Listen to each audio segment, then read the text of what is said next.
Welcome to New Release Review, part of the Movie Friends podcast. My name is Seth. Today we're talking about Challengers from 2024, directed by Luca Guadagnino. We will be discussing spoilers throughout this entire episode, so if you haven't seen Challengers, which, quite frankly, if you haven't seen Challengers, go see this movie. Turn this off, go see it, come back and listen. There you go. My guest for today is Chelsea Nicole. She's from the Fear and Loathing in Cinema podcast and also the My Bloody podcast. Chelsea, how are you? I'm good. How are you? I'm good. I'm glad that we're here to talk about maybe the movie of the year so far. I don't know. Depending on how you felt about Madam Web, I guess. I don't know if anything is going to eclipse Madam Web for me yet. I don't know. But thank you very much for taking the time to come on and talk about this movie. You just saw this last night, right? Yeah, I just saw this last night. I saw this very, very late for something that I wanted to see really badly. Were you able to avoid spoilers for this, or? So the only thing that I saw while kind of scrolling on social media is the whole putting the ball in between the racket. And so everyone's like posting that image and stuff, and I'm like, I know this is integral in like some way, this is going to be a callback, but I was just like, I don't know what it means, and I'm okay with it. Yeah, same exact thing. I saw it the Friday night that it came out, and it seemed like Thursday night, as soon as people were seeing it in previews, they were just posting what the whole movie was. And I was like, I'm very, very anti-spoiler. I think the moratorium on spoilers is like 5 years, personally. I don't know. I'd give it like a month. Yeah, that's fair. I don't know. That's fair. Like, like a theatrical release, kind of, But with this one, people were just too excited. And same with you. I saw the ball and the racket thing, and I was like, I don't know what this means, but I'm mad because now when I see it, I'm gonna know it's important. Yeah, you see it at the beginning, and I was like, I know this is gonna do something. Yeah. So just like in a general kind of way, how did you feel about the movie? What were your kind of your first impressions? This was a really sexy movie with no sex in it. Yeah. A really hot movie where the sex was the tennis. Because I was thinking about, first thoughts, I like walked out of it and I was like, Luca did that. He did that real good. My first thoughts were how impressed I was with Zendya. Yeah. And how kind of toxic and manipulative and terrible she is, but you want to root for her. Yeah. And I was like, get me a Dunkinator shirt. just give me one. Because she's one of those that you kind of love to root for. So those were my first impressions of, I was like, this is very hot. And the way that Lucas shot this, the way that he frames his subjects is so just beautiful. I was kind of in awe of the dynamic, the relationship that they had. Yeah, I agree. I wasn't the biggest Luca fan. I think the first film of his that I watched was Suspiria, his Suspiria remake, which I really did like. I still have not seen that. Yeah. The remake. I was kind of floored by the movie. And then I went on to Bones and All and Call Me by Your Name. And both of those, I was like, I get it a little, like I see like the talent, but there's nothing here that's really like, oh, I'm excited about this, or it's really like emotionally impactful, just like for me. And then after watching Challengers, I was like, is this guy becoming like my favorite modern director somehow? Is he amazing? Yeah, like, and I loved Bones and All. I love Call Me by Your Name too. It just didn't resonate as much with me as like Bones and All did. Yeah. I saw that as like I saw that at a film fest, so I feel like I had a little bit of like film fest goggles on. Got it. It's like you're there and you're like, everything is the best. Right. Everything is the greatest. Right. So But I loved. I was like, here's how we can get Timothy Chalamet an Oscar for Bones and All. He should have at least been nominated. Like, Yeah, I wanted a little more. I love ambiguous endings, which, you know, we have a little bit here, an ambiguous yeah. ending in Challengers. And I love worlds that were kind of just dropped into and not everything is explained. Hmm. But with Bones and All, I don't know. I was like, I need a little bit more of how this works or who these people are, or just some more dialogue. Just, I don't know, something. But for Challengers, I really didn't know what to expect. And I did hear Zendaya say one thing prior to going to see it, which was she was in an interview and someone said something about the sex scenes. And she said, "What sex scenes? There's no sex in this movie." And I was like, Yeah, I oh, heard that, and I was kind of floored. I was like, "What do you mean? yeah, That's like what the whole trailer is like. right. That's on." And so when she said that, I was like, "There's no sex in the movie. There's got to be this like amazing like thruple energy." Yeah, the whole, from the first trailer, which was cut to, Rihanna, right? It Yeah. makes it seem like one very, very specific type of movie. And a lot of the marketing and a lot of the hype around it was geared towards that. And I agree with her after having seen it now. There is no sex in this movie. Mm-mm. And I can see why, from a marketing standpoint, they kind of went that way with it, Mm-hmm. because what the movie is, it's a human drama that uses tennis like as the setting, right? Yeah. And it's just a story about three people who really suck.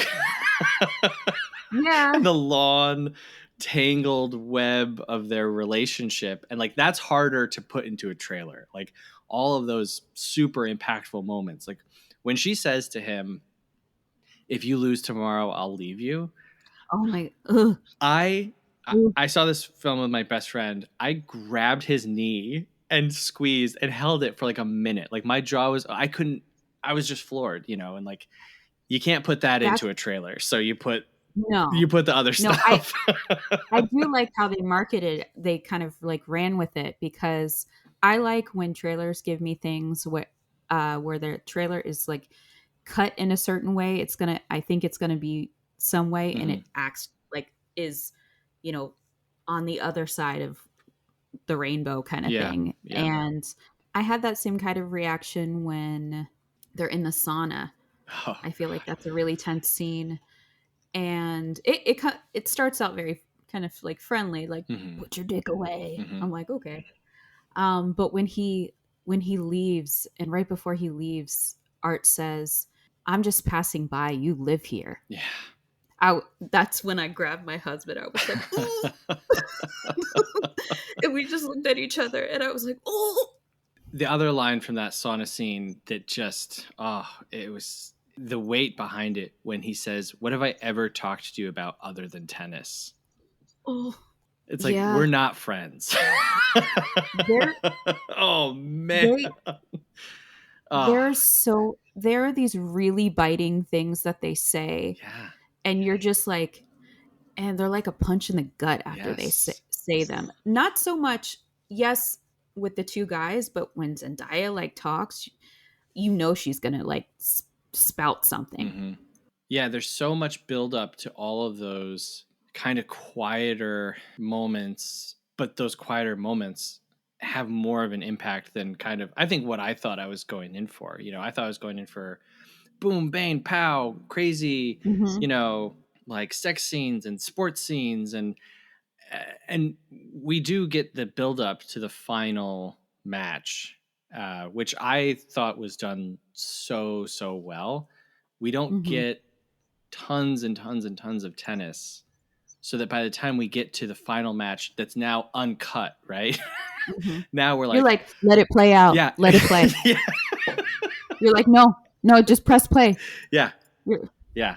I thought that yeah. that was great, because how do how do you do the sports movie thing, which is we're leading up to the final game and the final moment and the final buzzer that we've seen dozens and dozens of times, and this was like the smartest way of like making you like anticipate and yearn for a Mm-hmm. match of tennis. Mm-hmm. Yeah, I never knew I liked tennis so much, Yeah. I guess. Yeah. But I feel like, because I know the first few minutes going into it, I was like, you know, it was Tashi Zendaya's character like talking, and she's talking, and I'm like, I took tennis a little when I was younger and Mhm. stuff, but I was like, oh my gosh, is this going to lose me with the kind of like sports jargon Yeah. just because I'm not super into it? And I was like, I hope I'm going to be able to understand it. It was fine. Yeah, they did a very good job, and thankfully the rules of tennis are for the most part quite simple.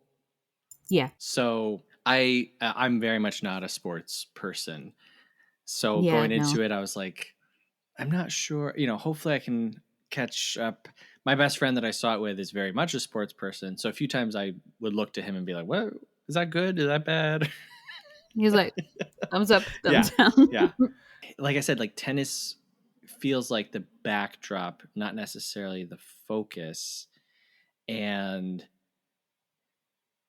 it's like the best way of including it in like dribs and drabs, but you're just caring about what's happening between the three characters. Yeah. Yeah. So I wanted to Yeah. ask you, we already talked a little bit about her, but Tashi, I, uh, like You know what? yeah. She didn't just serve look. She served toxic in this entire movie. Yeah. She is really something else. And like you said, you want to root for her, but at the same time, I'm like, all right, I've seen Luca's stuff before. Not to spoil the opening of Bones and All, but Bones and All, you know, we're at a sleepover, we're hanging out with people, and then Hmm. suddenly someone's biting a finger off. Yeah. We were doing our nails, and Yeah, now we don't have one. right. Yeah. And so with Tashi, just the whole movie, I feel like she just had me by the throat, and I was like, I don't know Yeah. what's going to happen next. Like, I literally, are we ending in a stabbing? Are we ending in, you know what I mean? Like, is someone being poisoned? Like something? Yeah. And I I felt, really did not know where that was going at all. Like you said, a stabbing, a poisoning. Is someone going to, you know, crash their car? Is someone mm-hmm, gonna like, or are just they all are gonna just kill themselves or something? I don't mm-hmm. know. This brought me back to the time period of like noir films where with like Double Indemnity. I don't know if you've ever seen Double Indemnity before, but A very long time ago. we have these, you know, three characters, and it feels like you're on a collision course, and it's kind of like making all of this tension uh out of really simple stuff. It's a game. It's just a game of tennis. Yeah. But when we see everything that goes into this day between the two guys, between him and his wife, between Tashi and her ex-boyfriend, like, oh, it's amazing. It's really amazing. It's like what, the 13 years of like lead up Yeah, I think it's to about 13 where the years total. 13, 14 Yeah. years of lead up and all that stuff that had. And one other thing I was thinking about is, I was like, is because I, like you, I'm not a sports Yeah. person, but I was like, is competition sexy? I was like, I think it is. Yeah. Yeah, it's like Tashi gives that speech towards the beginning, which is, you know, tennis Yeah. is a relationship. I kind of was like, well, yeah, of course. I mean, anything if you think about it, like Yeah. ordering a sub at Subway is a bit of a relationship between two people for a minute. Yeah. I felt like she was like talking kind of a bit out of her butt as like a very Mm. young girl Mm-hmm. kind of thing. But then I was like, oh no, they really believe it. Like Mm-hmm. they are in it. There it is, this competition is this like primal thing. Mm-hmm. And like that was the first thing. I was like, is competition hot? I was like, yeah, it kind of is. I was like, oh, well, at least when these three do it. Yeah. I don't know anybody else, but Yeah. at least when these three do it, I'll watch it. How did you feel about, we're not just doing flashbacks, we're doing like flashbacks to flashbacks, back and forth, different times. Were you able to keep up with it? Did it feel, because at times I wasn't quite sure exactly where we were, but I was able to hold on, and so I thought that they did it well. But how did you feel about that? So I was a big fan of Lost when it was on Oh, TV. love Lost. So I feel like that, the flash forwards, that kind of prepared me to watch Challengers. Mm, I was actually thinking about that while I was watching it, but I think they did a good enough job to where they kind of like they cut his hair a little more, yeah. or Mm-hmm. her hair is a little longer, or it's in a little different style, or uh, I think they did a really good job kind of just with their clothes and hair and just their styling to show you, okay, this is during a different time period. Mm-hmm. Yeah, the final match, I think, is it 2017, 2009? I can't remember. 2019. 2019, Yeah. 2009. Yeah, The, they totally wanted you to know was way before the right. pandemic. So it's like the Uniqlo dominance Yeah, of, I was gonna of the say, pre-pandemic world. I was like, I love Uniqlo. Yeah, me too. Yeah, Yeah, I was watching. I was like, man, maybe I should go buy a Uniqlo shirt. yeah. But yeah, I love Tashi. I mean, I love her. I love to hate her. I'm afraid of her. She's, yeah. Everyone I think is really multi-layered. I think you have kind of clear, Art is the more sympathetic character. He's painted more sympathetic. Patrick is less sympathetic, and then you have Tashi, who you feel for her because of her injury, but then you see what she's doing to Art. Uh, yeah, it's great. So I want to ask you next about Josh O'Connor as Patrick. How did you feel about him? A friend of mine made a joke a few days before I saw this, and she's like, "Josh O'Connor, I see like pictures of him everywhere because of this movie, and he looks like a little mouse, like just stagnant. Mm-hmm. But then I watch Challengers, and oh, Yeah, like I feel yeah, things, and that's exactly kind of the journey I went through. I was like, I think he was in Queen's Gambit. He's been in a bunch of other stuff, yeah. He's been around for sure. but I guess I just haven't seen him featured as prominently as this. But I loved how like kind of like smarmy he Mm-hmm. was. He was the one that was always kind of like in the kissing scene. Mm-hmm. Art is very, he's in love with her. Like he's looking at her with like these love eyes. And Mike O'Connor's character is kind of just like, I want to like eat you. Mm-hmm. These very like lustful things. So it's kind of like he's more the devil Yeah, and Art's more the little angel yeah, on the shoulder. So, and never the two shall meet, but they do. right. But yeah, that's how I felt about kind of his character. And I was really surprised to kind of see him in motion instead of like little pictures I see. So it was good. Yeah, I've seen a few interviews with him, and he is definitely more reserved. And so when you see that he's not Patrick in real life, it's more impressive what he brings out with Patrick, because he is such a slime ball. Yeah. He's a very big slime ball. Like, oh, he's just so slick. And But then you feel sorry for him a little because you're like, these other two, they got all these deals, and he's still having to like, do all these matches for money and right, just to get by. But then when we find out he's like a trust fund kid, he just doesn't take the money. right, yeah. You cannot go to the bathroom, I think, during Challengers if No. you're seeing it in theaters, because so many little bits and pieces are revealed that, yes, you can get to the end of this movie and maybe not know that Patrick is a trust fund kid, but it adds Mhm. another layer to the story. Like when we see him sleeping in his car and he wants that Yeah. disgusting looking Dunkin' Donuts sandwich. I'm sorry. I like Dunkin' Donuts, but that's like the worst looking Dunkin' sandwich I've ever seen.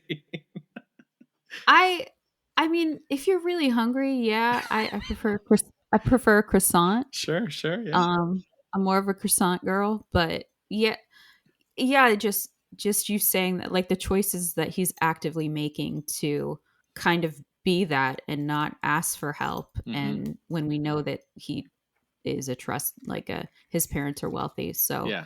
it does add another whole layer to the story to where you're like, well, why won't you just do that? He's so much more connected emotionally than Art is. Yes. Like when he says to Tashi, he's like, you hate him. Like you hate your husband. And you know, like I, up until that point, I knew that there was tension in the relationship, but I was like, well, it's because she's a coach now. She's not a player. She wants to be a player. Right. And Hmm. also Art is in a slump. And then when he says like, you hate him, I was like, oh my God, she hates him. Like, yeah, and that thing that like gif that's been going all around, that thing she does with her eye when Yeah. he says it Yeah. is so like, it's so subtle, but it's so good. Like her eye's about to pop out. Yes. Like, are you serious? I loved But that. And I was glad to see other people kind of took note of that. And because in the theater, I was like, what's yeah, going on with her face right yeah. What's now? going on? Is her eye getting bigger? Yeah. Like, No, it's great. yeah, I think that he's a lot more in tune to her feelings and just kind of like socially Mm-hmm. as a whole than Art ever was. And you can see that. I was a little worried going into this because Mike Feist is like a theater kid. Mm-hmm. He's like a Dear Evan Hansen. So I was like, don't, like, when you look at him and then you're like, you don't automatically see theater kid, but when he talks, you can, you're like, oh, this man has done Mm. something. He's not just, they didn't just put him in a movie. And I was just a little scared about it being like too Broadway and Mm-hmm. Mm-hmm. stuff, but he was perfect. He was perfect. Yeah. And that's my next question is Mike Feist's Art.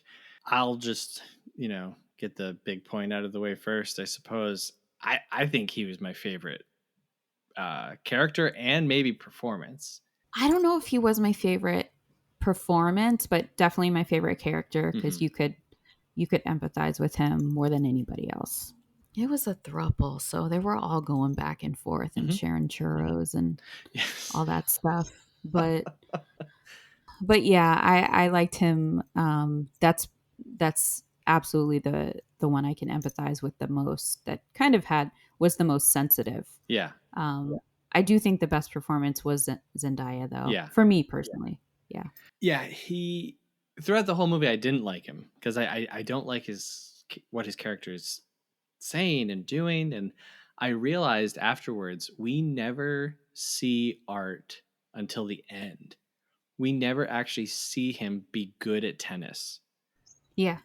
Every time, even when they're playing doubles at the beginning, Art is playing, but it's Patrick who's like doing the cool stuff, and it's Patrick who's winning. And Art is saying to him, "Oh, will you let me win this one?" And Hmm. then when he's practicing with Tashi, he's going easy on her.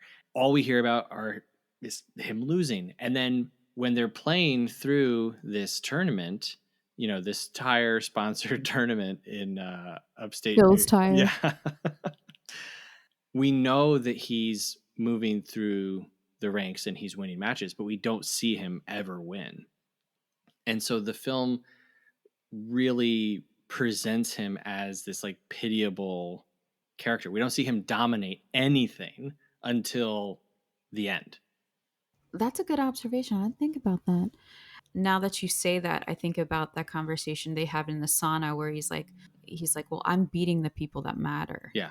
kind of kind of thing. It's not that I don't win. It's like, it's more, he says, not verbatim, but like, I win strategically, kind of Right, thing. right. Yeah, and we know that he's won, the other big tournaments. Again, I'm not a tennis person, so I can't answer exactly what those are.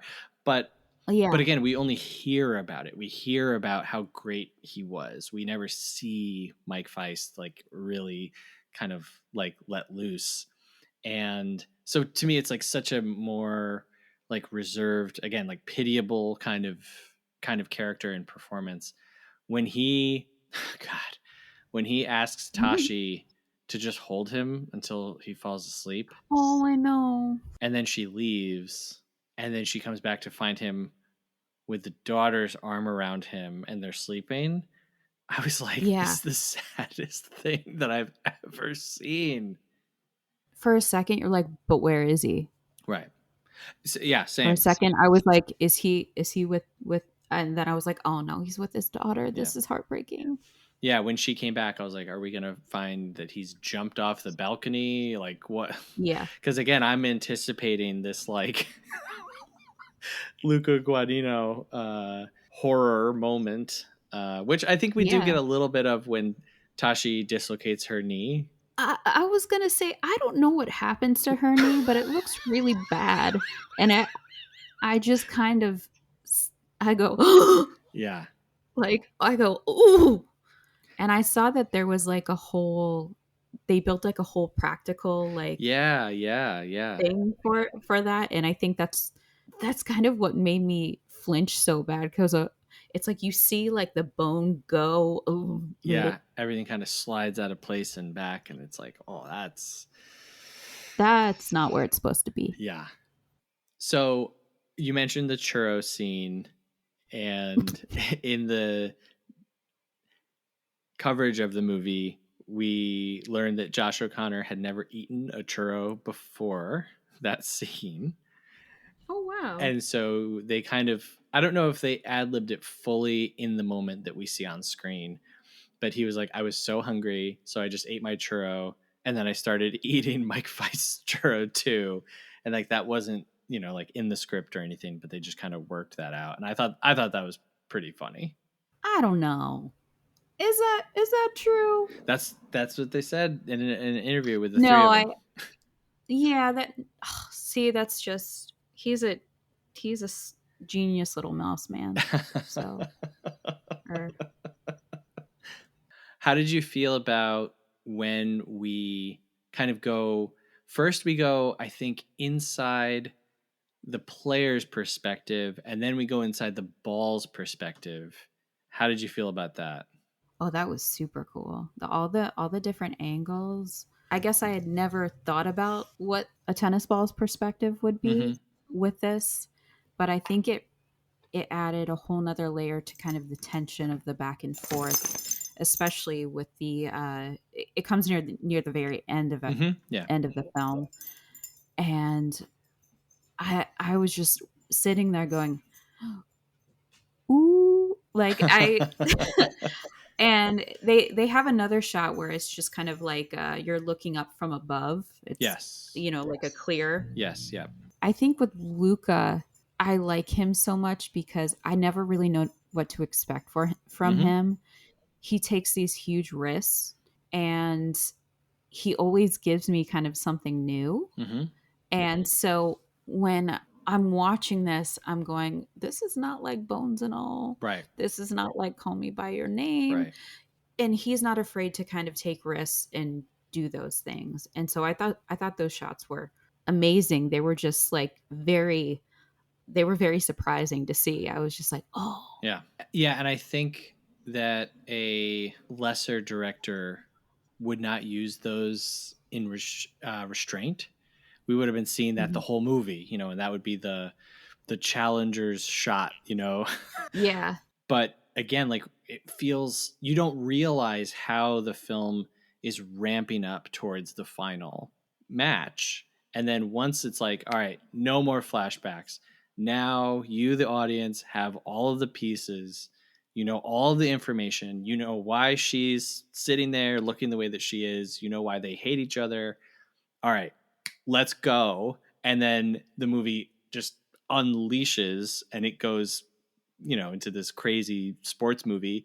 And I think you don't have to be into sports at all to now you're like, oh my God, like, like I'm No, really into because it's this. like it's sports, but it's like it's relationships. Yeah. It's what he does really well is like human nature, human behavior, kind of the nuances of, these people that are you want to hate them, or you want to hate them, but I really love these kind of like morally gray characters to Yeah. where you can kind of see the good and the bad, the very bad. I think what he does the best is kind of like relationships. Mm-hmm. So I think that was amazing. And when you said a lesser director, like, don't give Zack Snyder any tennis balls, please. Please. Yes, Zack Snyder's He'll put them in slow challengers. mo too. Yes, it would Stop. have been a very different, very very different film for sure, for sure. Yeah, yeah. No, he saves. It's like he saves all the good stuff, for the end. And I unfortunately didn't see this in like a really packed theater. I did see it on like a really big screen, incredibly loud, and I love going to theaters.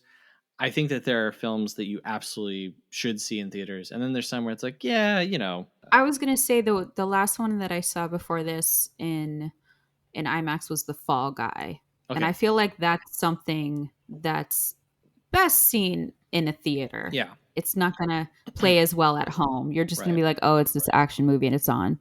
Speaking of IMAX, they had Hereditary out for a Oh day, and yeah. that's my nightmare to ever see Hereditary on IMAX. So please don't ever do that again. I saw Hereditary with my wife at a drive-in after seeing it in theaters, and it was so much scarier at the drive-in because the Yeah. movie ends and you're already outside in the dark and you're like, "Oh my god, I need to get home." You're like drive, Yeah. drive, honey, drive. Yeah, literally we were like, "All right, let's get out of here." So, the other big thing that people are talking about from this movie, and definitely rightly so, is the soundtrack. How did you feel about the score for this? All bangers all the time. Mm-hmm. Trent Reznor, Atticus Ross. You know when they come together, it's going to be a good time. Yeah. I thought I loved them doing The Social Network, Yeah. and I still love a lot of that. But I was like, oh my gosh, this is amazing. I need this. I remember we went to the car, and I just immediately I was like saved it.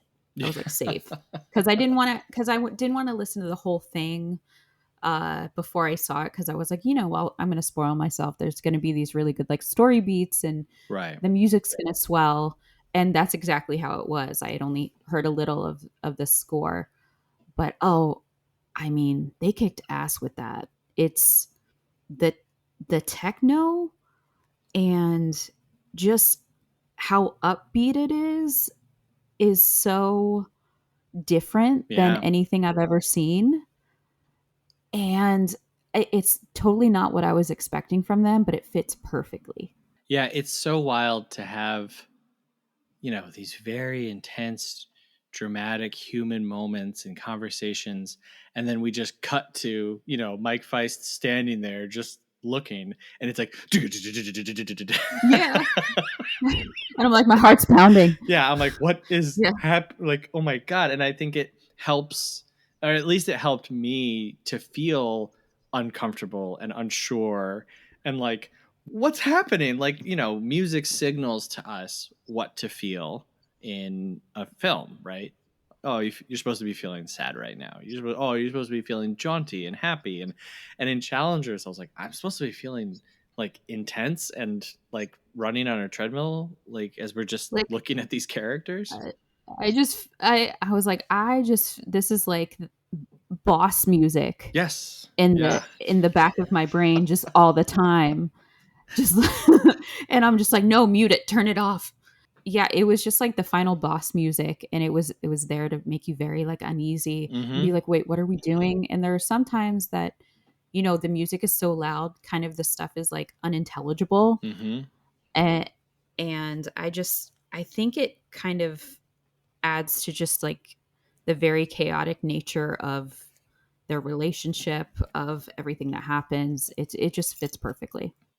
Yeah, my wife and I saw it separately. She went to see it on her own, and she actually was really bothered by not being able to hear some of the dialogue because the music was so loud. Yes. And I was curious. I was like, I wonder if other people like had that response. And I saw a few people tweeting about that, so I sent it to her, and I was like, "You're not the only one." No. Yeah, there were places where it was really loud, and I was just like, I don't know what I'm, I'm missing a few words here and there, but I'm getting the gist of what I'm supposed to feel. Right. Yeah. Right. Yeah, I love it. I've been listening to it, you know, doing dishes or like walking. And I'm like, yeah, nothing like this doesn't fit anything that I do in my life, the intensity. But that's okay because in challengers, it doesn't really fit a lot of the time either. But Just doing dishes, doing like housework, yeah. just like the most intense soundtrack. Yeah. And yeah, like I think it's all kind of leading you up to that final match where again it kicks in and it does feel like it's in place and you're familiar It with feels it. earned. Yeah, yes. Yeah, Yes. it feels earned. He earns every payoff in this movie, I think. Yeah. I gave this movie 5 stars because there's not one thing I would change. Yeah, I'm not gonna lie, I'm not sure kind of where I'm at with it on a rating. I think I'm gonna try to see it again. There's so much stuff Mhm. coming out now. Yeah. Now that we're kind of finishing the first third of the year where not great stuff is released, I feel like now there's too much stuff. So if I can, Now it's going to be summer blockbusters. yeah, And yeah. yeah, I'm gonna try to see it again. But I did really, really enjoy it. I wanted to ask you about the final moment where Art kind of jumps the net and Tashi screams and then the movie just cuts. Like how did you feel about the very end? So I did like the ending. It was kind of this, like, as you said, this kind of like ambiguous open ending.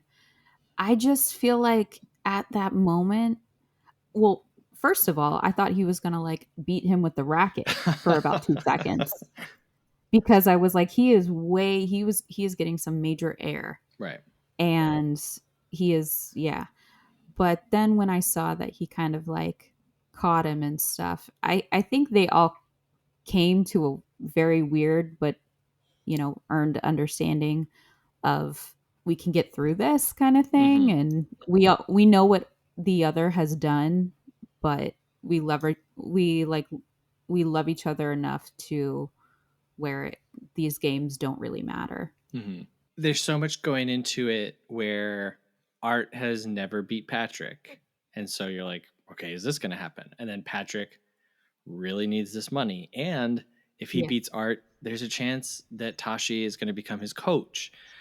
Hmm. Tashi has told Art that if he loses, she'll leave him, while at the same time telling Patrick to lose the match to Art. Hmm. So it's like Art wants to quit. He doesn't really want to continue. And he says, he's like, no matter what happens this year, right? He's like, Yeah. I'll still Yes. try. But you can see that he's just kind of done. And so it's like everyone going into it has at least two motivations for either winning or losing. It's like, Yeah. The stakes are like stacked. It's like a at the by the end it's very like uncut gems. Like, is yeah, everything gonna great. Yeah, is the whole thing gonna play out, right. or is one thing gonna fall down? Yeah, that's a great comparison. That's very good. Yeah, and it is not as stressful as Uncut Gems, but No, definitely not. yeah, I probably for good reason. Films shouldn't be allowed to be as stressful as Uncut Gems. No, for the collective blood pressure, Yeah, I think we should only make a few of those movies.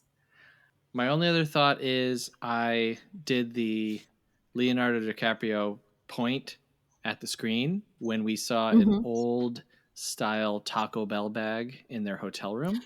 I did the same thing. I went Taco Bell. I go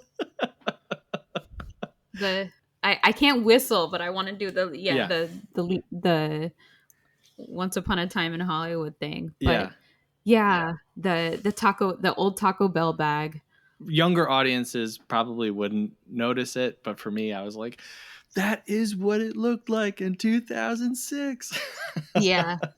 Yeah. And a lot of the like clothes they wore and like when they were at like college and stuff, I was like, oh, that was way more like that was more accepted than it ever would be kind of today, just walking around and like, because I know I used to wear like sweatshirt and just shorts and stuff. Yeah. And I'm like, all these 19-year-olds now, they're looking way older than I ever was. Oh yeah, definitely. I need that I told you shirt. I was gonna say the I told you shirt was very cute. Yeah. So Chelsea, thank you very much for joining me. This was a lot of fun. Where can people find you online? Thank you for having me. You can find me yelling about bad movies and horror movies with my co-host. You can find me at Fear and Loathing in Cinema and my bloody podcast. Fear and Loathing is about movies that have kind of like a rotten score or things that movies that haven't been looked at the greatest, and we kind of revisit them. And my bloody podcast is horror. So you can find me there. You can also find me on pretty much anything as Chelsea Nicole, or on Twitter. I refuse to call it X. I agree. As Miss underscore Tenenbaum. And that's from my love of Wes Anderson. So Very cool. Well, thank you very much for listening. We'd love it if you'd send us an email, moviefriendspodcast@gmail.com.